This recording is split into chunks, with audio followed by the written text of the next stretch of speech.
அஸ்ஸலாமு அலைக்கும். அல்ஹம்துலில்லா. எல்லாரும் எப்படி இருக்கீங்க? இன்னைக்கு நம்ம வீட்டு காதரி ஏசம் கிச்சனில் நம்ம பார்க்க போகிற ரெசிபி கறியும் ஈரலும் சேர்த்து சூப்பு.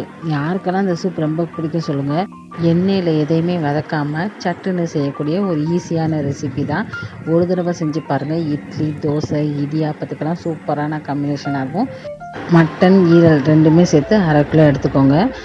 அதோட பொடியாக கட் பண்ண சின்ன வெங்காயம் ஒரு 1/4 கிலோ அளவு சேர்த்துட்டு, புதினா கொத்தமல்லி ஒரு கைப்பிடி அளவு, அதோட அரிசி கழுவுன கழனி தண்ணி 2வது தண்ணி சேர்த்துருக்கேன். அதோட 1 ஸ்பூன் இஞ்சி, 2 ஸ்பூன் வெள்ளைப்பூடு, 2 சின்ன சைஸ் தக்காளி எல்லாத்தையும் மிக்சியில் 1-2 அரைச்சிட்டு சேர்த்துக்கோங்க. வலுவலுன்னு அரைக்காமல் 1 பாதியமாக அரைச்சிட்டு சேர்த்துட்டு, 1/2 ஸ்பூன் மஞ்சள் தூள், 2 டேபிள் ஸ்பூன் கறி மசாலா பொடி சேர்த்துட்டு, மிளகு சீரகத்தூள் ரெண்டுமே சேர்த்து 1 ஸ்பூன் தான் சேர்த்துருக்கேன். உங்கள் காரத்துக்கு ஏற்ற மாதிரி மிளகுத்தூள் 2 ஸ்பூன் கூட சேர்த்துக்கலாம். நான் மைல்டாக செய்கிறனால மிளகு சீரகம் ரெண்டுமே சேர்த்து 1 ஸ்பூன் சேர்த்துருக்கேன். அதோட 3 ஸ்பூன் அளவு நல்லெண்ணெய் சேர்த்துக்கோங்க.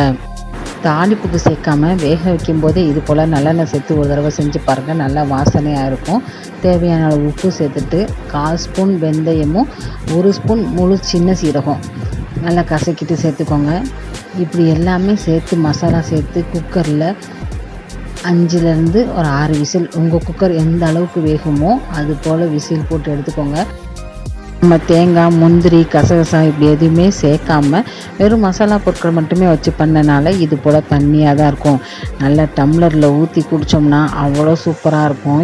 மட்டன் வாஷ் பண்ணிவிட்டு எல்லா பொருட்களுமே மொத்தமாக சேர்த்து பண்ணுறதுனால இதோட டேஸ்ட்டுமே வித்தியாசமாக இருக்கும். இன்ஷா அல்லாஹ் உங்களுக்கு பிடிச்சிருந்தா ட்ரை பண்ணி பாருங்கள். அஸ்ஸலாமு அலைக்கும்.